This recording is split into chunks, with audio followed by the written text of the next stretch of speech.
नमस्कार मंडळी. तर इथं मस्त सोयाबीन चिल्लीचा आज बेत केला आहे. त्याच्यात मी थोडंसं कॉर्नफ्लॉवर घेतलं आहे, सोयाबीन शिजून घेतले आधी मस्त गरम पाण्यात. त्याच्यात थोडं कॉर्नफ्लॉवर, थोडं लाल मिरची, थोडी पेस्ट आपली अद्रक लसूणची आणि थोडा मी कलर टाकला रंग येण्यासाठी आणि मस्त गरम कडकडीत तेलात मस्त तळून घेतले. गोळे गोळे करून थोडे थोडे तळून घेतले, एकचदा सगळे टाकलेले नाही.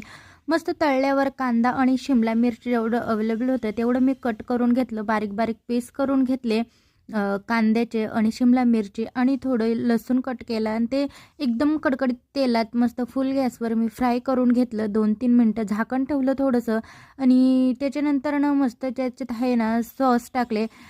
सोया सॉस 2 चम्मच आणि ग्रीन चिल्ली सॉस, व्हिनेगर हे सगळे सॉस टाकून दिले. परत टोमॅटो सॉस टाकला आणि सगळं असं मस्त एकत्रित करून घेतलं आणि थोडा मंचुरियन मसाला मस्त पेस्ट करून टाकला. त्यानंतर ना सगळं कालवून घेतलं आणि मस्त आपली चिल्ली रेडी.